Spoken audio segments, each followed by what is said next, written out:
Bang Rehan mana? Oh, udah Nggak dari awal lagi nih. dari awal pasti Perkenalan lagi ngulang. aja kayak Ditanya dulu Maria. perkenalan lagi ya. Udah dia record belum? Udah record. Hah? Udah record ini? Udah, pakai Serius? OBS bukan pakai Zoom. Kalau pakai Zoom dia nggak kelihatan orangnya. Oh, pakai Oh, Zoom. oke, oke. Pakai OBS, ya, ya betul. Udah. Assalamualaikum warahmatullahi wabarakatuh. Kami Waalaikumsalam. kami dari kelompok satu ingin mempresentasikan materi yang akan pelajari di mata kuliah ICT Literasi. Sebelumnya kami ingin memperkenalkan diri dulu. Nama saya Raihan Fadilah Kusuma, sering dipanggil Raihan atau Ray. Saya Heriko Farili Putra, sering disebut sebagai Heriko. Nama saya Bobby Putra Zandata, biasa dipanggil Nama saya Dedi Aprianto, biasa dipanggil Dedi. Nama saya Muhammad Kiki Febriano, biasa dipanggil Kiki. Nama saya Tanti Haryati, biasa dipanggil Tanti. Perkenalkan, nama saya Nalifa Aniza Putri, biasa dipanggil Nalifa. Oke, materi kita ada 7. Yang pertama ada konsep ICT, 2 penerapan TIK di masyarakat, 3 penerapan TIK di berbagai sektor, 4 database dan ICT literasi, 5 data warehouse dan intelligent business, 6 internet, 7 data mining dan big data. Oke, yang pertama ada konsep ICT. Perjalanan revolusi 1.0 hingga 5.0. Revolusi industri adalah perubahan besar dalam pengelolaan sumber daya dan penciptaan produk yang telah terjadi sejak 1750 hingga 1850. Ini memengaruhi berbagai sektor dan berdampak besar pada kondisi sosial, ekonomi, dan budaya global. Evolusi masyarakat. Yang pertama adalah Society 1.0, yaitu masyarakat berburu, di mana waktu itu masyarakat masih pada berburu, belum mengenal teknologi. Dan Society 2.0 sama juga, masih termasuk masyarakat pertanian. Society 3.0 adalah masyarakat industri yang udah mulai mengenal perlahan. Society 4.0 adalah masyarakat informasi. Society 5.0 adalah masyarakat yang berpusat pada manusia dan teknologi. Ada revolusi industri 1.0, yaitu era mesin uap. Terjadi pada abad ke-18, 1750 hingga 1850. Ditandai dengan penemuan mesin uap, ini merevolusi produksi di pertanian, manufaktur, transportasi, dan pertambangan. Bermula di Britania Raya, menyebar ke Eropa, Amerika Utara, dan Jepang. Produksi menjadi lebih efisien, mudah, dan murah. Mesin uap menggantikan tenaga manusia dan hewan, meningkatkan produktivitas terutama di industri tekstil dan transportasi laut. Dampak revolusinya yaitu ada efisiensi produksi, mesin uap meningkatkan kecepatan dan mengurangi biaya produksi. Yang kedua ada transportasi global, kapal uap memungkinkan perjalanan lebih cepat, mendukung imperialisme Eropa. Yang ketiga ada pencemaran lingkungan, pembakaran kayu dan batu bara menyebabkan polusi dan limbah pabrik. Yang keempat ada peningkatan ekonomi. Pendapatan per kapita global meningkat 6 kali lipat dalam 2 abad. Selanjutnya ada dampak revolusi 2.0. Yang pertama ada tenaga listrik yaitu menggantikan uap dan meningkatkan efisiensi. Yang kedua ada lini produksi, mempercepat manufaktur. Yang ketiga ada Perang Dunia Kedua. Yang keempat ada manajemen bisnis. Revolusi Industri 3.0, era digital dan komputer. Akhir abad ke-20 dipicu teknologi digital dan internet. Mesin otomatis, komputer, dan robot menjadi inti perubahan.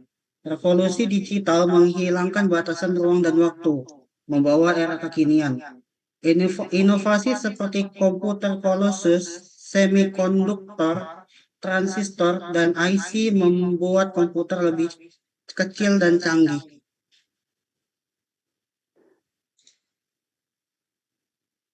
Dampaknya yaitu satu, ada teknologi komputer berkembang pesat setelah Perang Dunia Kedua, dan ada akses internet, mengubah pola relasi dan komunikasi masyarakat. Yang ketiga ada otomatisasi, mesin menggantikan tenaga manusia dan mengurangi peluang kerja manusia. Yang keempat ada teknopreneur, munculnya bisnis berbasis teknologi. Yang keempat ada revolusi industri 4.0, era konektivitas dan AI. Awal abad ke-21 ditandai penggabungan teknologi digital dan internet dengan industri konvensional. Fokusnya pada kecepatan informasi dan kemampuan perusahaan untuk beradaptasi dengan lincah. Teknologi dominannya yaitu internet seluler berkecepatan tinggi, AI, teknologi cloud, dan big data analytics.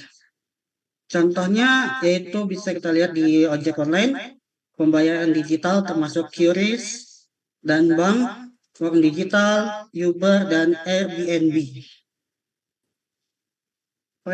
Prediksi revolusi industri 5.0. Masyarakat sudah termasuk super cerdas. Yang pertama ada fokus manusia, kombinasi manusia, data, dan teknologi untuk kesejahteraan masyarakat. Yang kedua, bukan efisiensi produksi, berbeda dari 4.0 yang fokus pada efektivitas produksi. Yang ketiga ada era kebangkitan society, konsep yang diusung Jepang untuk mengintegrasikan dunia maya dan fisik. Yang keempat, contohnya di Indonesia, perusahaan layanan seperti ojek online dan penggalangan dana. Baik, saya akan melanjutkan materi selanjutnya yang berjudul penerapan TIK di masyarakat. Outline perkuliahan. 1. Inovasi sosial dan ekonomi masyarakat. Yang kedua, literasi TIK dan digital skill. Yang ketiga, akses dan pemanfaatan TIK di masyarakat. Inovasi sosial dan ekonomi masyarakat adalah solusi atau pendekatan baru yang menciptakan nilai tambah bagi kesejahteraan sosial dan ekonomi masyarakat. Lanjut, masyarakat informasi ada terbagi beberapa jenis, yaitu 1. Penemuan komputer menandai dimulainya masyarakat informasi atau information society. Yang kedua, masyarakat informasi merupakan istilah yang digunakan untuk mendeskripsikan kondisi masyarakat yang dapat membuat kemungkinan terbaik dalam memanfaatkan teknologi informasi dan komunikasi guna memenuhi dan mengolah serta meningkatkan kesejahteraan hidupnya.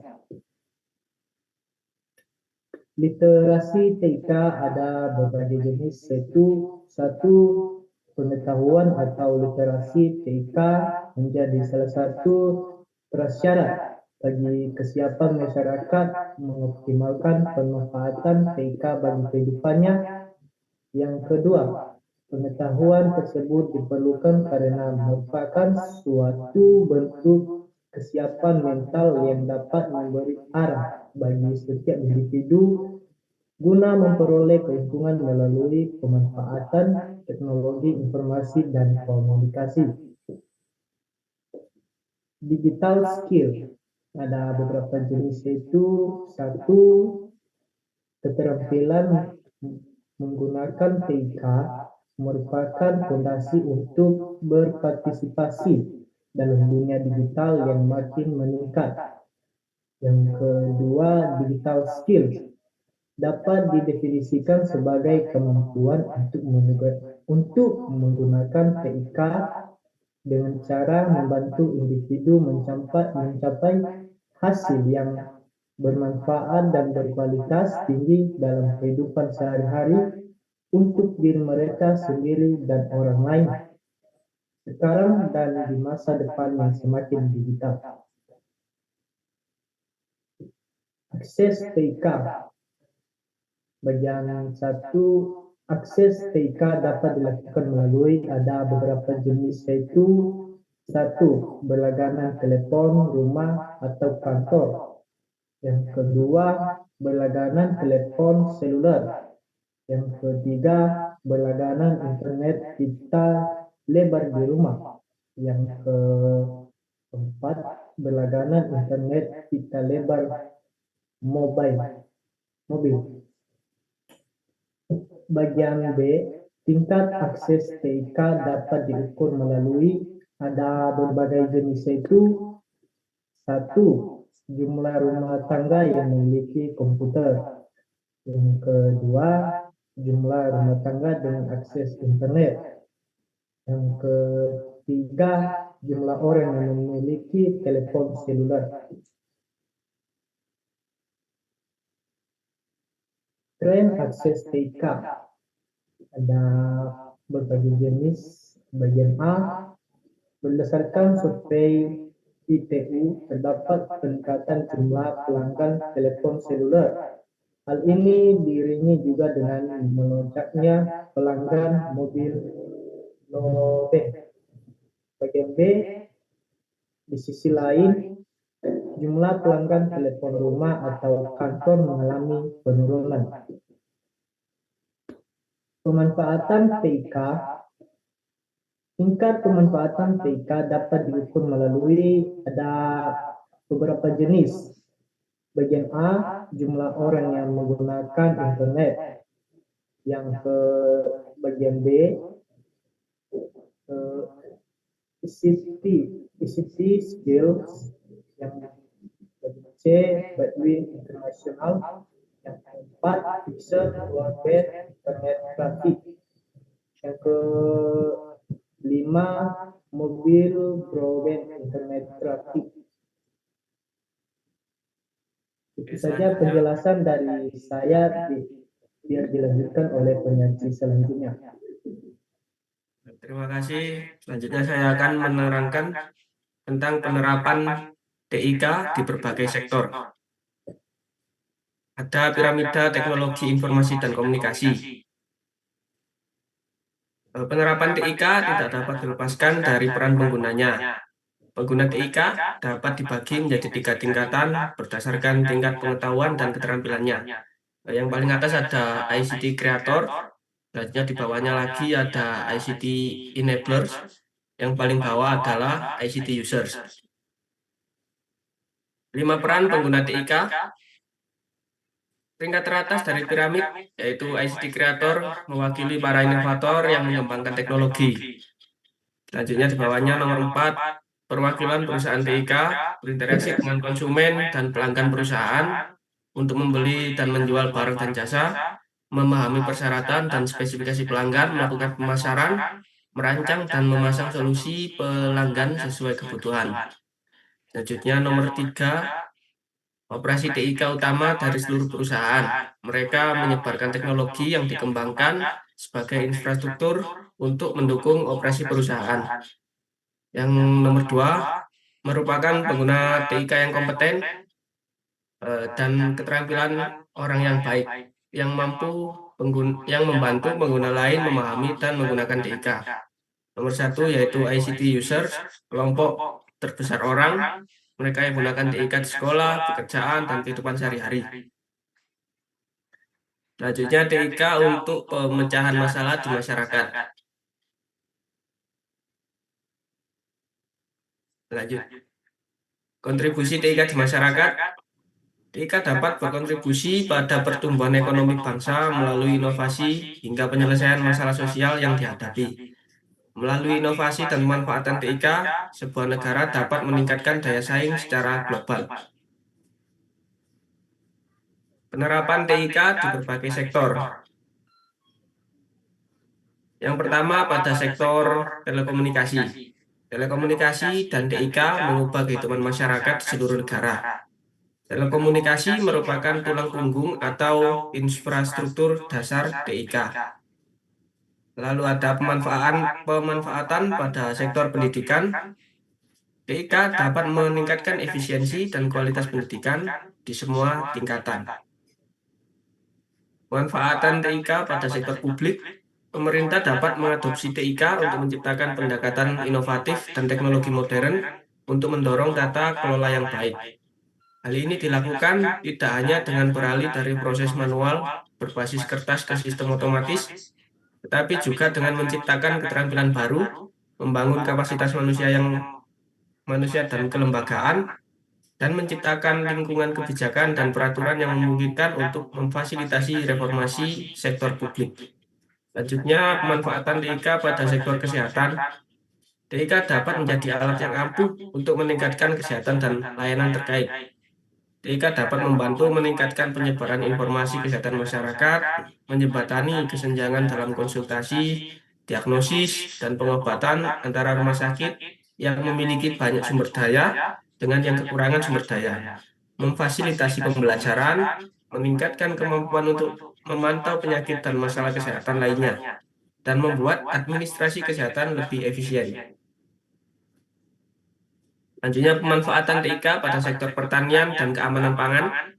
TIK dapat meningkatkan produktivitas pertanian dan kualitas hidup petani dan masyarakat miskin di pedesaan, dengan meningkatkan arus informasi, komunikasi, dan akses ke informasi yang andal dan terkini. Hal ini memungkinkan pengambilan keputusan strategis oleh petani dan mencegah atau mengurangi kerugian yang disebabkan oleh perubahan iklim dan bencana alam. Sekian dari saya, selanjutnya akan dilanjutkan oleh rekan-rekan yang lainnya. Terima kasih. Selanjutnya ada database dan ITC literasi. Definisi data dan basis data. Memahami dasar-dasar pengolahan data. Data adalah representasi dari fakta dunia nyata, sedangkan basis data adalah kumpulan data terintegrasi yang terorganisasi. DBMS berfungsi untuk mengelola dan memfasilitasi akses data secara efisien. Evolusi sistem basis data dari manual ke modernisasi basis data. Evolusi sistem basis data telah mengubah cara kita mengelola informasi. Melalui dari sistem file manual yang sederhana hingga implementasi basis data modern yang lebih efisien dan terintegrasi. Istilah dasar, konsep penting dalam basis data. 1. Entitas, 2. Atribut, 3. Nilai data. Entitas adalah objek yang dapat dibedakan dalam basis data, seperti manusia atau dosen yang memiliki karakteristik unik dan membantu dalam pengelompokan data.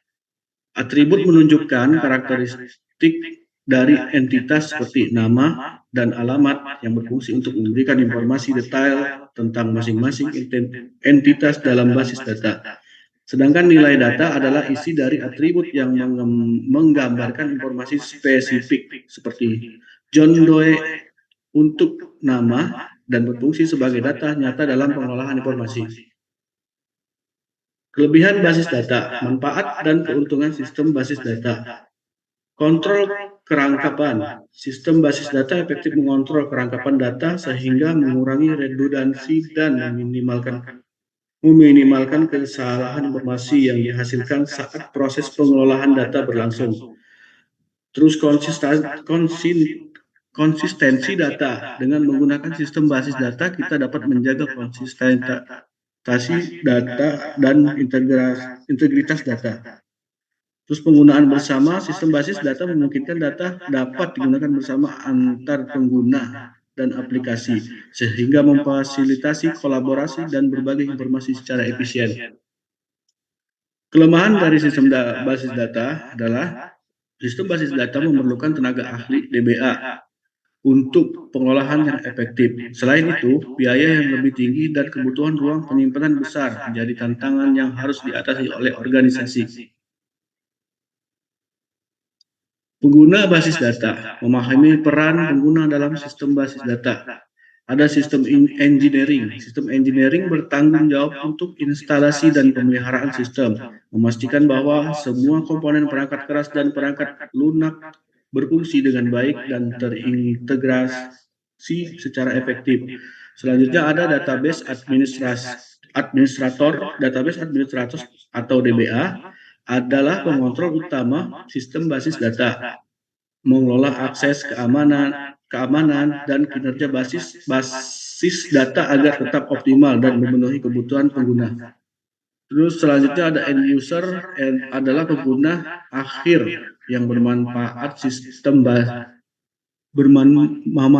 sistem basis data, termasuk programmer, pengguna mahir, dan pengguna umum yang berinteraksi dengan aplikasi untuk mendapatkan informasi yang dibutuhkan. Selanjutnya adalah bahasa dalam DBMS, memahami pengguna dan fungsi bahasa data. Satu ada DDL atau Data Definition Language, digunakan untuk mendefinisikan dan mengolah struktur database. Selanjutnya DML adalah Data Manipulation Language, berfungsi untuk memanipulasi data dalam database. Prosedural dan non-prosedural. Prosedural DML melibatkan pengguna perintah dengan logika program. Next. Model data, memahami berbagai jenis model data. Model berbasis objek. Model berbasis objek menggambarkan data dalam bentuk entitas dengan atribut dan hubungan, memungkinkan representasi yang lebih kompleks dari dunia nyata dan mendukung interaksi yang dinamis. Model berbasis rekod. Model berbasis rekod seperti model relasional organisasi data dalam tabel dengan baris dan kolom, menjamin integritas dan aksesibilitas data secara efisien melalui kunci dan relasi. Selanjutnya terakhir ada diagram ER, diagram Entity Relationship atau IR, merupakan alat visual yang menggambarkan hubungan antar entitas dalam sistem basis data, membantu dalam perancangan dan pemahaman struktur data yang terintegritas. Next.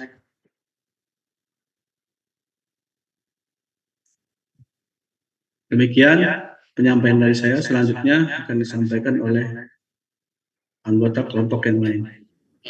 Selanjutnya saya akan membacakan Data Warehouse and Intelligent Business. Data Warehouse. Menurut Inmon, Data Warehouse merupakan sebuah koleksi data yang memiliki karakteristik subject-oriented and integrated, time variant, dan non-volatile untuk mendukung proses pengambilan keputusan oleh manajemen. Subject-oriented, data berdasarkan subjek tertentu yang dipandang penting bagi organisasi, contoh subjek mengenai pelanggan, penjual produk, dan lain-lain. Integrated, data dari berbagai sumber diekstrak, ditransformasi, dan diintegrasikan ke dalam data warehouse. Time variant, data yang disajikan berupa data historis yang berubah sesuai waktunya. Non-volatile, data tidak mengalami perubahan setiap saat seperti pada perubahan database operasional. Berikut adalah komponen data warehouse seperti yang terlihat pada gambar. Data sources. Sumber data bagi data warehouse dapat berasal dari database transaksional, database ERP system, flat file. Data tersebut kemudian diolah melalui proses ETL, extract, transport, load, ke operasional data store and data staging. Operasional Data Store. Operasional Data Store atau ODS adalah database terpusat yang menyediakan snapshot dari data terbaru dari beberapa sistem transaksional untuk pelaporan operasional. Ini memungkinkan organisasi untuk menggabungkan data dalam format aslinya dari berbagai sumber ke dalam satu tujuan agar tersedia untuk pelaporan bisnis. ODS selalu direfresh secara real time. ODS PS Data Warehouse. ODS berfungsi sebagai saluran untuk data antara sistem operasional dan analitik. Selalu diperbarui karena sistem transaksi penghasilan data baru. Terkadang digunakan untuk menganalisis data transaksi masuk dengan cepat. Data Warehouse berfungsi sebagai tempat repositori untuk kumpulan data yang telah dibersihkan dan dikonsolidasi. Biasanya diperbarui dalam mode pemrosesan batch pada jadwal yang ditetapkan. Biasanya mendukung pemrosesan query dan pelaporan pada data historis. Staging area adalah lokasi sementara di mana diterapkan aturan bisnis yang kompleks yang terdiri dari 1. Cleansing data, 2. Merging data, 3. Filtering data, 4. Denormalizing data, 5. Delta loading. Sebelum dimuat ke data warehouse, staging area penyimpanan data secara berkala untuk memungkinkan untuk mendebung proses ETL dan memulihkan bila terjadi kegagalan. Data Marts merupakan bagian dari data warehouse yang telah dikategorisasi berdasarkan fungsi bisnis. Contoh data mart, finance, human, resource, dan sebagai berikut. Analytics, reporting, data mining.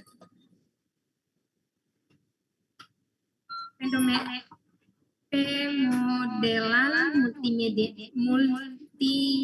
multidimensi. Data warehouse merupakan sekumpulan data multidimensi yang terdiri dari berbagai dimensi yang berbeda, contoh waktu, wilayah, produk, dan lain-lain. Pemodelan multidimensi dibutuhkan untuk merancang data multidimensi. Model yang banyak digunakan adalah model bintang atau yang lebih dikenal dengan star schema. Model bintang terdiri dari 2 jenis tabel. Tabel fakta berada di tengah diagram. Tabel dimensi mengelilingi tabel fakta. Business Intelligence atau BI dipopulerkan oleh Howard Dresner dari Gartner Group pada tahun 1989. BI merupakan sebuah konsep dan metode untuk meningkatkan kualitas keputusan bisnis dengan menggunakan sistem pendukung berbasis fakta, fact-based support system. Intelligence, kemampuan untuk belajar, memahami, atau mengatasi situasi baru. Definisi lain, BI merupakan suatu konsep, metode, dan proses yang tidak hanya bertujuan untuk meningkatkan kualitas keputusan bisnis, tetapi juga untuk mendukung realisasi strategis suatu organisasi Oljak and Ziemba. Komponen bisnis intelijensi, tugas utama BI, eksplorasi intelijen, integrasi, agregasi, dan analisis multidimensional dari berbagai sumber data. Komponen BI, data integration tools, data warehouse, online analytics tools, OLAP, reporting tools, dan dashboard. Data integration tools. Data integration tools dibutuhkan untuk mengintegrasikan data melalui proses extract, transfer, dan load ETL dari berbagai sumber ke dalam data warehouse. Berguna untuk memastikan konsistensi data yang akan berpengaruh pada kualitas informasi yang dihasilkan. Digunakan dalam proses data staging sebelum data tersebut masuk ke data warehouse. OLAP. 1. OLAP merupakan tools untuk memanipulasi data multidimensi OLAP. Pengguna dapat melihat beragam informasi yang diinginkan dari kumpulan data yang tersimpan di dalam data warehouse. Terakhir, jenis-jenis manipulasi yang dapat dilakukan terhadap OLAP, switching, dicing, drill up, and drill down, pivoting. Dashboard. Dashboard merupakan presentation layer aplikasi, menyediakan tampilan antarmuka atau interface, grafis, dan multimedia, berfungsi untuk menyediakan informasi bagi pengguna. Tampilan bersifat integratif agar seluruh lapisan pengguna dapat memanfaatkan sistem BI dalam melakukan analisis di bidang mereka masing-masing. Biasanya tampilan memanfaatkan presentation layer berbasis web. Contoh dashboard penggunaan Metaho BI.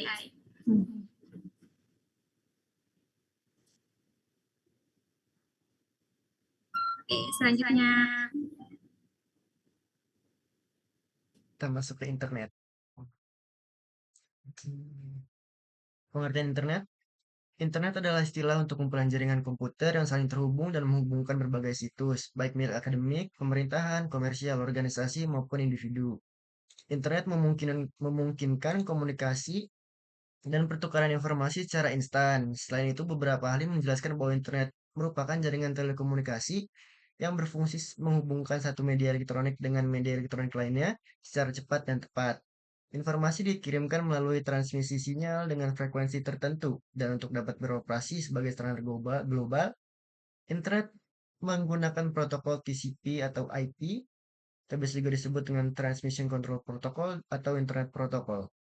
Namun terdapat beberapa pengertian menurut para ahli, yaitu yang pertama, menurut O'Brien, internet merupakan suatu jaringan komputer yang berkembang sangat pesat. Penggunaan internet membawa manfaat terdampak positif di berbagai sektor. Selanjutnya, Berners-Lee. Internet merupakan jaringan yang terdiri dari beberapa jaringan di dalamnya. Yang ketiga, Sarwono. Internet merupakan kumpulan jaringan dengan skala global di mana tidak ada seorang pun yang bertanggung jawab untuk menggerakkan internet itu sendiri. Sejarah internet. Internet pertama kali dikembangkan pada tahun 1969 oleh Departemen Pertahanan Amerika Serikat melalui lembaga penelitian bernama DARPA atau Defense of Advanced Research Projects Agency. Melalui proyek ARPA, mereka membangun sistem jaringan yang diberi nama ARPANET, yang kemudian menjadi cikal bakal terbentuknya internet modern. Pada awal 1980-an, ARPANET terpecah menjadi dua jaringan, yaitu ARPANET dan MILNET, yang berfungsi sebagai jaringan militer. Pada masa itu, teknologi jaringan masih digunakan secara terbatas, terutama di lingkungan kampus dan lembaga riset. Perkembangan penting terjadi pada tahun 1982, ketika protokol standar TCP atau IP mulai dipublikasikan dan digunakan sebagai dasar komunikasi jaringan modern. Kemudian, pada tahun 1986, didirikan NSF-Net, National Science Foundation Network, yang mengambil peran ARPANET dan mendukung kegiatan penelitian dan riset di Amerika Serikat.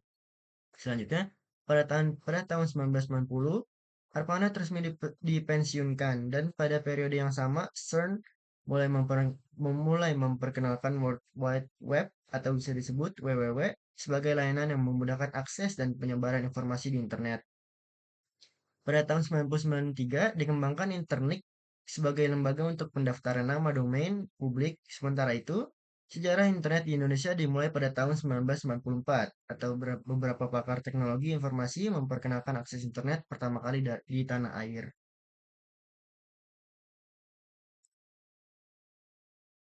World Wide Web. WWW adalah sebuah sistem pada internet yang menyediakan layanan pencarian dan penyampaian internet informasi menggunakan teknologi hypertext. Untuk membuat hypertext digunakan bahasa pemrograman khusus, yaitu HTML. Sedangkan pengiriman data menggunakan protokol HTTP. WWW mencakup berbagai sumber daya internet sebagai FTP, Telnet, Usenet, dan serta berbagai konten digital sebagai teks, seperti teks, audio, video, dan situs web yang dapat diakses melalui browser menggunakan protokol standar seperti HTTP dan TCP/IP. Teknologi ini diciptakan pada tahun 1989 oleh Tim Berners-Lee di CERN dengan tujuan mempermudah akses terhadap informasi yang tersebar di jaringan komputer. Menurut W3C, WWW merupakan semesta informasi yang dapat diakses melalui jaringan sebagai bentuk representasi pengetahuan manusia. Pada awal kemunculannya, web hanya terdiri dari situs berbasis teks sederhana, tetapi seiring berkembangannya teknologi, web berkembang menjadi platform interaktif dengan media sosial dan konten buatan pengguna yang dapat dibuat tanpa kemampuan teknis yang tinggi. Terdapat beberapa fasilitas yang bisa digunakan di internet. Beberapa layanan yang disediakan internet yang bisa diakses oleh para pengguna yaitu sebagai berikut. Yang pertama ada WWW atau World Wide Web, merupakan layanan yang memungkinkan pengguna mengakses informasi berbentuk teks, gambar, audio, maupun video melalui browser dengan menggunakan protokol HTTP. FTP, File Transfer Protocol, layanan untuk mengunggah atau upload dan mengunduh, download, file dari komputer ke server atau sebaliknya. Email, pengguna dapat mengirim pesan teks, mengetik pesan teks, mengirim, menerima, dan menyimpan surat elektronik dengan cepat dan mudah. Layanan ini sudah ada sejak tahun 1970-an. Search engine, mesin mencari seperti Google, Bing, atau Yahoo, membantu pengguna menemukan informasi tertentu yang tersebar di berbagai situs web di internet. Chatting, merupakan sarana komunikasi langsung atau real time yang mudah dan praktis. Melalui aplikasi atau platform tertentu, pengguna dapat bertukar pesan teks, emoji, gambar, maupun suara secara instan dengan pengguna lainnya di seluruh dunia. FTP sudah dibahas sebelumnya. Selanjutnya ke Internet Service Provider. Internet Service Provider atau ISP adalah institut atau perusahaan yang menyediakan layanan koneksi internet serta berbagai bentuk komunikasi online kepada masyarakat. Dengan dukungan infrastruktur yang luas, baik nasional maupun internasional, ISP memastikan bahwa perangkat pengguna dapat terhubung ke jaringan internet global. Terdapat beberapa jenis penyedia layanan internet yaitu, yang pertama, penyedia jasa internet atau ISP, organisasi yang beroperasi pada skala global, regional, nasional. Yang kedua, jasa online, komersial perusahaan yang tidak hanya memberikan akses internet, tetapi juga menyediakan konten dan layanan tambahan seperti permainan daring, layanan finansial, forum, serta fasilitas lainnya. Penyedia internet nirkabel, wireless ISP, lembaga yang memungkinkan pengguna komputer, laptop, atau perangkat berfitur web yang memiliki modem nirkabel untuk mengakses internet tanpa menggunakan kabel fisik. Adapun beberapa manfaat dari keberadaan ISP sendiri, antara lain yaitu menghubungkan pengguna internet ke gateway internet terdekat, menjadi perantara antara pengguna dan berbagai layanan informasi yang tersedia, memfasilitasi aktivitas pengunduhan dan pengunggahan data dari dan ke internet, menyediakan perangkat modem untuk koneksi dial-up, dan menyediakan layanan koneksi internet secara keseluruhan bagi masyarakat, lembaga, maupun perusahaan. Sekian dari saya, dan akan dilanjuti oleh anggota kelompok lainnya. Baik, ini adalah materi terakhir dengan judul Data Mining dan Big Data. Lanjut. Nah, kita akan membahas pengertian Big Data terlebih dahulu. Nah, Big Data sendiri adalah kumpulan data yang sangat besar, beragam, dan kompleks, atau terstruktur, terus semi-terstruktur, tidak terstruktur, yang dihasilkan secara eksponensial dan tidak boleh diolah dengan alat pemrosesan data tradisional. Namun, dapat dianalisis untuk mendapat wawasan berharga yang mendukung pengambilan keputusan strategis. Personalisasi layanan dan inovasi bisnis. Nah, karakteristik Big Data sendiri ada 5. Yang pertama itu volume, yang kedua ada velocity, yang ketiga ada variety, yang keempat ada veracity, dan terakhir adalah value. Nah, selanjutnya adalah pengertian data mining. Data mining adalah proses mengekstraksi dan mengolah data besar untuk menemukan pola, tren, dan informasi berharga yang sebelumnya tidak diketahui.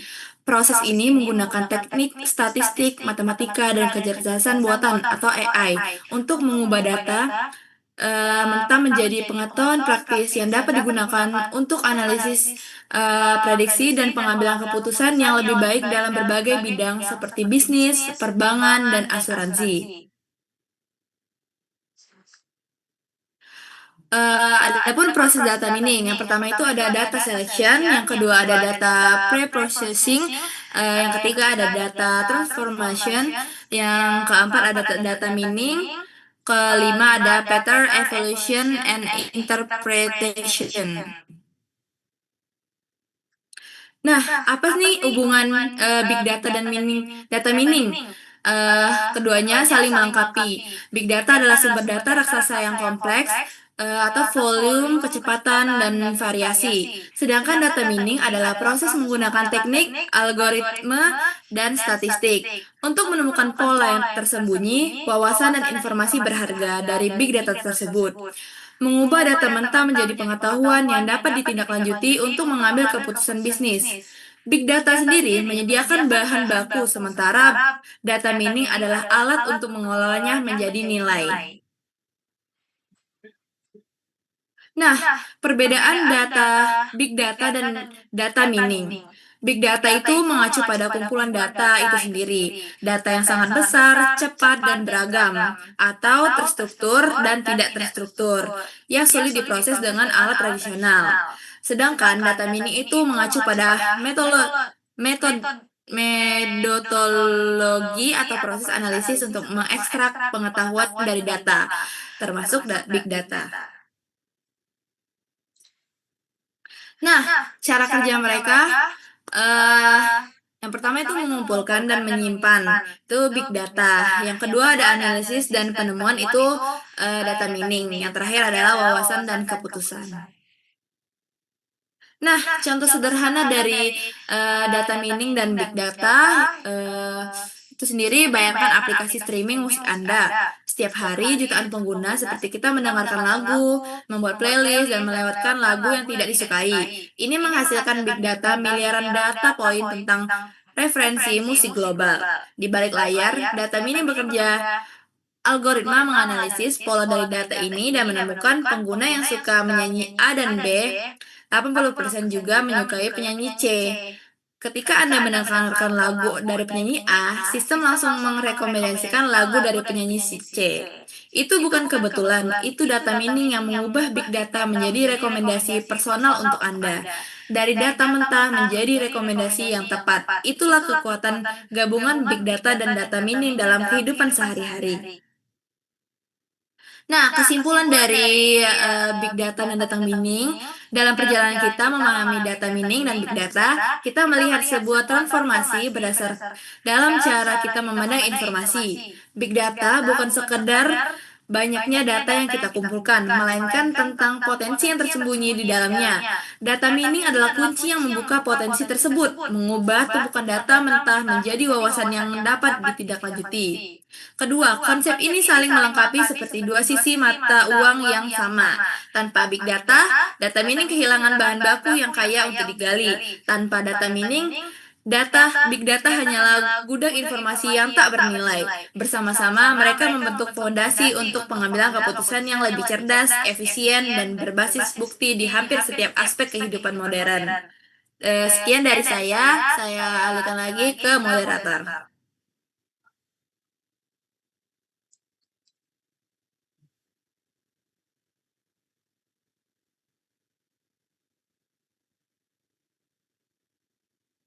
Baik, sekian dari kelompok kami, kelompok 1. Assalamualaikum warahmatullahi wabarakatuh.